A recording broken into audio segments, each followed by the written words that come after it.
This video is an analysis of the chronological chain of events that led up to the failure of the blowout preventer on the Deepwater Horizon well, which ultimately led to its explosion.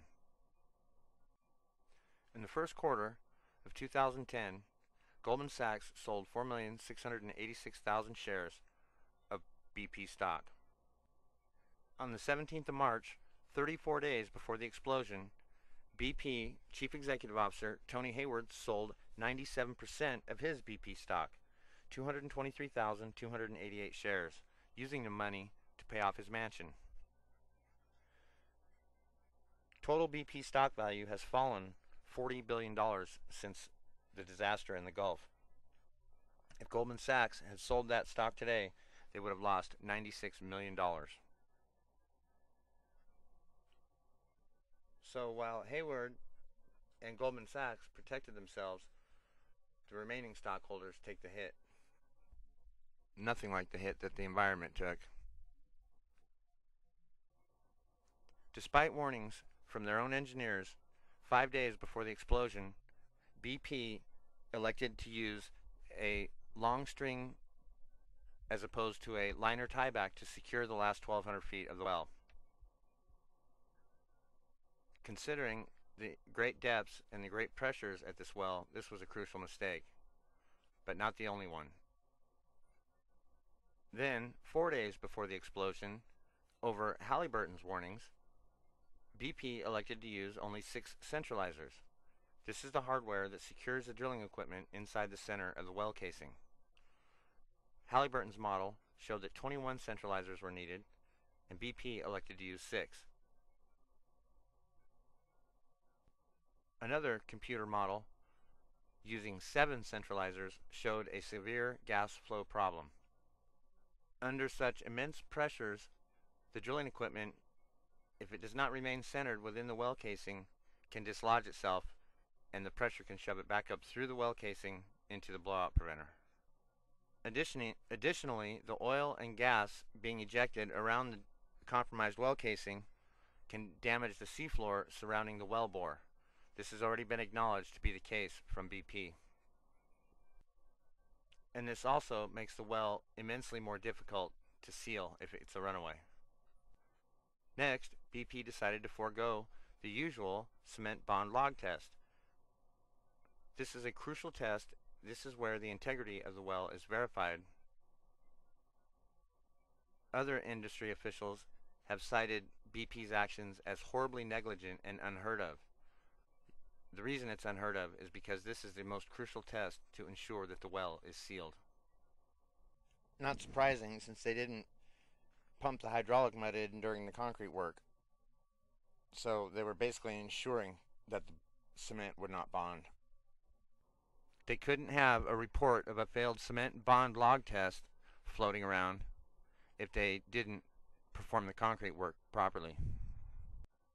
The next, quote, mistake that BP made is they failed to install a lockdown sleeve at the top of the well.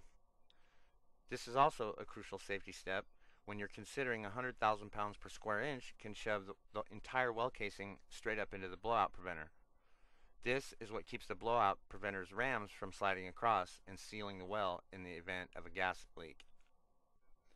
The public scolding of Tony Hayward in front of Congress and in front of the American people would have you believe that these were all mistakes based on greed, their efforts to save time and money and get the well started. However, if BP knew of some safety issue that would have Tony Hayward selling his stock 34 days before the explosion and Goldman Sachs selling their stock in the months leading up to the explosion, don't you think they would be proceeding with the utmost caution? No, instead they took every measure necessary to make sure that the drilling equipment wasn't secured to the inside of the casing, to make sure there was not a seal test performed on the well, and to make sure that the wellhead did not have a lockdown sleeve to secure it to the top of the bore, and which eventually led to that equipment being shoved up through the blowout preventer, causing its failure and eventually the explosion and sinking of the Deepwater Horizon drilling rig. They weren't risking well failure. They were ensuring it.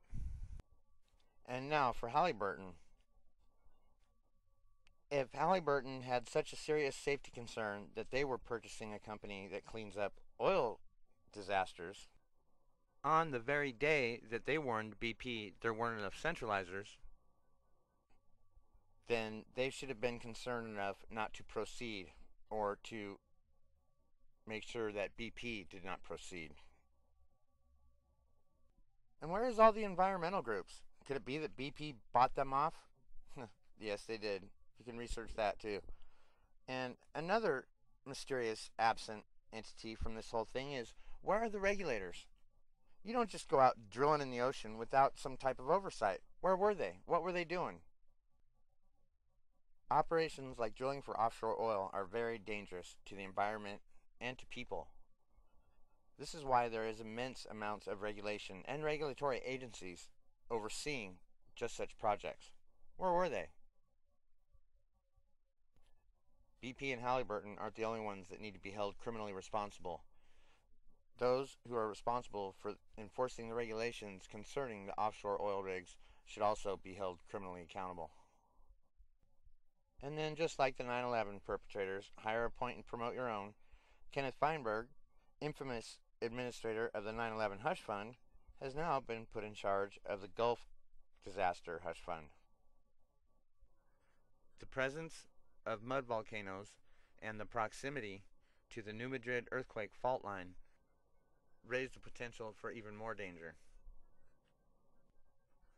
The final aggravating circumstance is the Corexit 9500 toxic dispersant that BP elected to use. This dispersant is 4 times more toxic than crude oil, and when administered over 1 million gallons so far, it sends the oil beneath the surface where it cannot be monitored or even cleaned up. Any one of the steps that BP failed to implement at the well site could have caused the failure of the well. They know this. Instead, they took every action, all of the above, in order to ensure its failure. Then they spread the entire Gulf with poison. They've been destroying evidence, removing carcasses so there could be less liability. They have aggravated the situation at every turn, trying to hide it from the public. And finally, the most disturbing aspect of this whole deal is the fact that they are using government agencies to assist in the cover-up, such as the FAA and the 3,000-foot altitude limit, keeping reporters from getting a close look at the waters. A big thank you to Daniela at Global Research and the whole staff there at Global Research and Earth Science News. And if this photograph doesn't curl your toenails,